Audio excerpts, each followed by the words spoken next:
আসসালামু আলাইকুম। অনলাইন ভিত্তিক যে কোনো কাজ করতে গেলে জিমেইলের পরে যে জিনিসটি সবচেয়ে বেশি দরকার পড়ে তা হলো ব্রাউজার সম্পর্কে ধারণা রাখা। মোস্ট পপুলার ব্রাউজারগুলো হলো Google Chrome, Firefox, Safari, Opera, Microsoft Edge, UC browser, Internet Explorer ইত্যাদি। এর মধ্যে সবচেয়ে জনপ্রিয় ব্রাউজার হলো গুগল ক্রোম। গুগল ক্রোম ব্রাউজারটি কিভাবে ব্যবহার করতে হয় তা আমরা এই ভিডিওতে জানবো। তো চলুন, এটা হচ্ছে গুগল ক্রোম ব্রাউজারের ইন্টারফেস। ঠিক উপরের দিকে দেখুন অনেকগুলো ট্যাব। এরকম আপনি অনেকগুলো ট্যাব নিয়ে এই ক্রোম ব্রাউজারে কাজ করতে পারবেন। আপনি ধরুন নতুন ট্যাব ওপেন করতে যাচ্ছেন, তাহলে দেখুন এইখানে একটা প্লাস আইকন আছে। এই প্লাস আইকনে ক্লিক করলে আপনার নতুন নতুন ট্যাব ওপেন হবে। আবার যদি আপনার অপ্রয়োজনীয় ট্যাবকে ক্লোজ করতে চান তাহলে এই প্লাস আইকনে ক্লিক করুন, তাহলে আপনার অপ্রয়োজনীয় ট্যাবগুলো ক্লোজ হয়ে যাবে। ঠিক তার নিচের দিকে একটা বক্স আছে, সেটা হচ্ছে সার্চ বক্স। এই বক্সে আপনি যে কোনো বিষয় নিয়ে সার্চ দেবেন, আপনি রেজাল্ট পেয়ে যাবেন। এটা হচ্ছে সার্চ বক্স। ঠিক তার নিচের দিকে গুগল লেখা আছে, গুগলের নিচে একটা সার্চ বক্স আছে। এখানেও আপনি যে কোনো বিষয় নিয়ে সার্চ দিতে পারবেন। এই সার্চ বক্সের ডান পাশে দেখুন মাইক্রোফোনের একটি আইকন আছে। এই মাইক্রোফোন আইকনে ক্লিক করে আপনি কথা বলে সার্চ দিতে পারবেন। যেমন দেখুন আমি এই মাইক্রোফোনে ক্লিক করছি, হ্যালো হ্যালো, আমি হ্যালো হ্যালো বললাম, দেখুন আমার সার্চ বক্সে হ্যালো হ্যালো চলে আসছে। এইভাবে আপনি ভয়েস সার্চ দিতে পারবেন। তারপর মাইক্রোফোন আইকনের পাশে দেখুন একটি ক্যামেরা আইকন আছে।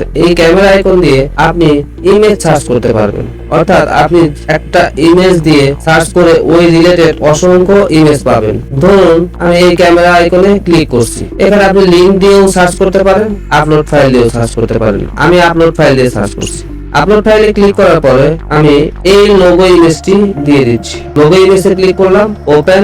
দেখুন আমার এই লোগো রিলেটেড অসংখ্য লোগো দেখা যাচ্ছে। এইভাবে আপনি ইমেজ দিয়েও সার্চ করতে পারেন। দেখুন এই সার্চ বক্সের নিচে YouTube, Google translate, Instagram, Pinterest, Facebook অসংখ্য বুকমার্ক আছে। এই বুকমার্ক গুলো কি উপকারে আসে? আপনার দরকারি ওয়েবসাইট গুলো এই বুকমার্কে মার্ক করে রাখতে পারবেন, ফলে আপনাকে নতুন করে আর সার্চ দিয়ে আনতে হবে না। তো এই বুকমার্ক গুলো কেমনে করে?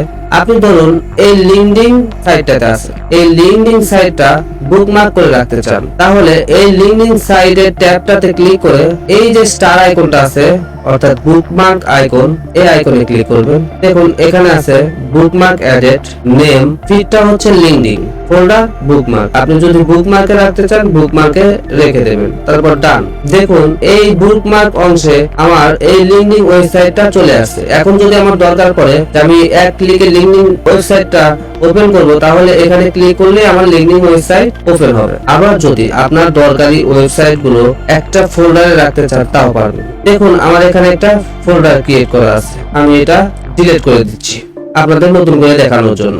ধরুন আমি লিঙ্কডিন সাইটটাতে ক্লিক করলাম, এরপর এই বুকমার্ক আইকনে ক্লিক করব। দেখুন এখানে বুকমার্ক বার আছে, তার পাশে একটা ড্রপ ডাউন বাটন আছে। এই ড্রপ ডাউন বাটনে ক্লিক করবেন, চুজ অ্যানাদার ফোল্ডারে ক্লিক করবেন। নিচের দিকে দেখুন কোণা বরাবর নিউ ফোল্ডার নামে একটা অপশন আছে, এই নিউ ফোল্ডার অপশনে ক্লিক করবেন। এখন এই নিউ ফোল্ডার অপশনে গিয়ে আপনি যে নামেই একটা ফোল্ডার ক্রিয়েট করেন না কেন সেটা আপনার ব্যাপার।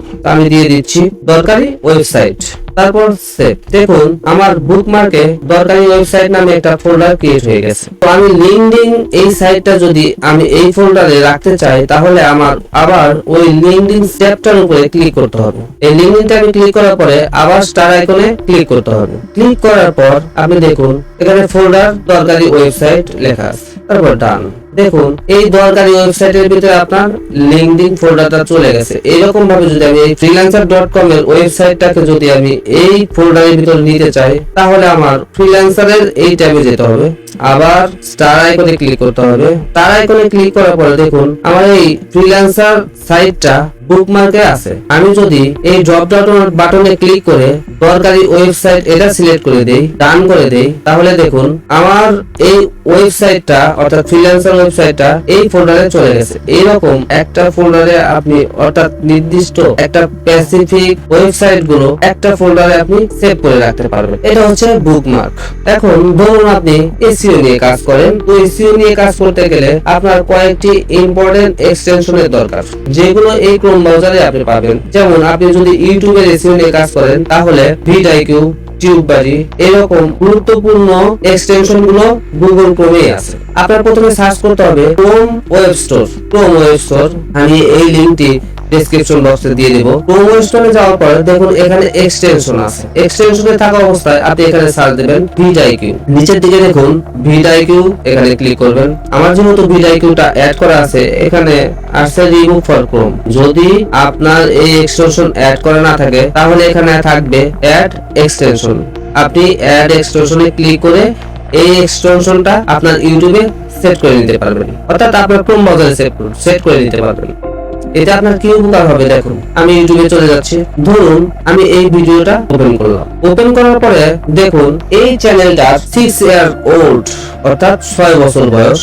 ভিডিও আছে হচ্ছে 1212টা। আপনার এসইও স্কোর হচ্ছে 74.3, ভালো। চ্যানেলের ট্যাগ, ভিডিও ট্যাগ, এরকম অসংখ্য ইনফরমেশন পাবেন। এটা হচ্ছে vidIQ এর উপকার, অর্থাৎ আপনার এসইও করার ক্ষেত্রে প্রত্যেকটা পদে পদে এই এক্সটেনশনটা আপনাকে হেল্প করবে।